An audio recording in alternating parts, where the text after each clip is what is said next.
నమస్తే ఫ్రెండ్స్, నేను మీ లక్ష్మిని. Welcome to Lakshmi kitchen. ఈ రోజు లక్ష్మి కిచెన్ లో ఎగ్ రైస్ చేసుకున్నామండి. మనం చేసే ఎగ్ రైస్ ఎర్రకారం వాడలేదండి. నేను పచ్చిమిరపకాయలు, కొత్తిమీర, పుదీనా ఇట్లా వాడినానండి. మనం ఎగ్ రైస్ బయట కొనాల్సిన అవసరం లేదండి. మనం ఇంట్లోనే మంచి టేస్టీగా చేసుకోవచ్చండి. ఎగ్ రైస్ చేసుకోనికి ఎక్కువ టైం ఏం పట్టదండి. మన చేతులతో మనం చేసుకుంటే ఎగ్ రైస్ అదొక తృప్తిగా ఉంటాదండి. మనం బయట తెచ్చుకొని తింటే ఏం బాగుంటాదండి. మన ఇంట్లో వాళ్ళకు మనం చేసి పెడితే ఎగ్ రైస్, మనం చేసిన ఎగ్ రైస్ తిని ఆ ఎగ్ రైస్ కు పిదా అయిపోతారండి.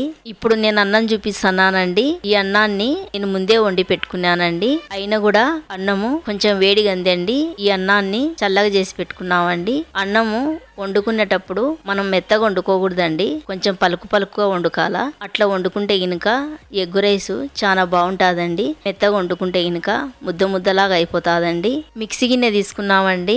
ఒక కప్పు నిండా కొత్తిమీర వేసుకున్నామండి. పుదీనా తీసుకొని మిక్సీ గిన్నెలు వేసుకున్నామండి. పుదీనాను మట్టి లేకుండా శుభ్రంగా కడుక్కొని వేసుకోవాలండి. అట్లనే ఒక ఇంచి అల్లం వేసుకుందాం. 7 ఎల్లిపాయలను పొట్టు తీసుకొని వేసుకుందామండి. కొంచెం కరివేపాకు శుభ్రంగా కడుక్కొని కరివేపాకు వేసుకుందాం. 7 పచ్చిమిరపకాయలను తుంచుకొని వేసుకున్నామండి. ఒక ఉల్లిగడ్డను కట్ చేసుకొని వేసుకుందాం. మిక్సీ గిన్నెకు మూత పెట్టుకొని నున్నగా పట్టుకున్నామండి. పేస్ట్ లాగా ఉడకలు పట్టుకుంటే బాగుండదండి. నున్నగా పట్టుకుంటే చాలా బాగుంటాదండి. చూడండి, ఒక స్పూన్ తీసుకొని చూపిస్తున్నాను ఎంత నున్నగా పట్టి పెట్టుకున్నానో. ఈ మిక్సీ గిన్నెను ఒక పక్కకు పెట్టుకున్నామండి. ముందుగా గ్యాస్ ఆన్ చేసుకున్నాం. ఆన్ చేసుకున్న తర్వాత బాండిల్ని పెట్టుకున్నామండి. బాండిల్లోకి 3 స్పూన్లు ఆయిల్ వేసుకుందాం. ఆయిల్ వేడైనాక 1 స్పూన్ జీలకర్ర వేసుకుందాం. కొంచెం దాల్చిన చెక్క వేసుకుందాం. 4 లవంగాలు వేసుకుందాం. 2 యాలకుబుడ్డలు వేసుకుందాం. ఇవన్నీ ఎగ్ రైస్లు వేసుకుంటే మంచి టేస్ట్ వస్తుందండి. ఇక్కడ మనం వేసిన దాల్చిన చెక్క, లవంగాలు, యాలకుబుడ్డలు, జీలకర్ర ఇవన్నీ బాగా ఫ్రై అయినాయండి. ఇప్పుడు పొడవుగా కట్ చేసుకునే ఉల్లిగడ్డలు ఉన్నాయి కదా, ఉల్లిగడ్డలు వేసుకున్నాం. కొన్ని జీడిపప్పులు వేసుకుందాం. ఉల్లిగడ్డలు, జీడిపప్పులు బాగా ఫ్రై అయినాయండి. మిక్సీ పట్టుకునే పుదీనా పేస్ట్ వేసుకున్నామండి. వేసుకున్న తర్వాత మనము గంటె తీసుకొని మాడిపోకుండా నిదానంగా కలుపుకుంటూనే ఫ్రై చేసుకోవాలండి. ఫ్రై అయిందా లేదా అని తెలియాలంటే గనుక ఆయిల్ పైకి తేలేంత వరకు మనం నిదానంగా ఫ్రై చేసుకోవాలండి. 2 నిమిషాల వరకు. 2 నిమిషాల తర్వాత చూడండి ఆయిల్ పైకి తేలింది. ఇక్కడ వేసుకునే మన మసాలా పేస్ట్ బాగా ఫ్రై అయిందండి. చూడండి, చూస్తుంటేనే తెలిసిపోతుంది కదా మీకు. 1/2 స్పూన్ పసుపు వేసుకుందాం. 1 స్పూన్ సాల్ట్ వేసుకున్నాం. పసుపు సాల్ట్ వేసిన తర్వాత మన మసాలా పేస్ట్ లో కలిచేటట్టుగా అంతా బాగా కలుపుదామండి. ఇక్కడ ఎగ్ రైస్లు వేసుకోనికి నేను 4 గుడ్లు తీసుకున్నానండి. ఈ 4 గుడ్లను కట్ చేసుకొని వేసుకుందామండి. కావాలంటే గనుక మీరు 6 గుడ్లైనా వేసుకోవచ్చండి.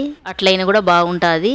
నేనైతే గనుక 4 తీసుకున్నానండి. అది మీ ఇష్టము, ఎన్నైనా వేసుకోవచ్చు. ఎగ్ రైస్ లో ఎన్ని ఎగ్స్ వేసుకున్నా కూడా టేస్ట్ ఎక్కువ అవుతుంది కానీ తక్కువ అయితే కాదండి. ఇప్పుడు మనం 4 ఎగ్స్ కట్ చేసుకొని వేసుకున్నాం కదండి. వేసిన తర్వాత వెంటనే మనం కలపకూడదండి.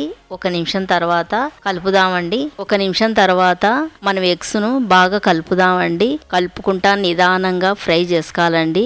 లేదంటే గినక మనం ఆడావుడిగా కలిపి రైస్ వేసినామనుకో ఎగ్ రైస్ నీచు వాసన వచ్చాదండి. 1 నిమిషం వరకు ఎగ్గును కలుపుకుంటా ఫ్రై చేసుకుంటే చాలా బాగుంటాదండి.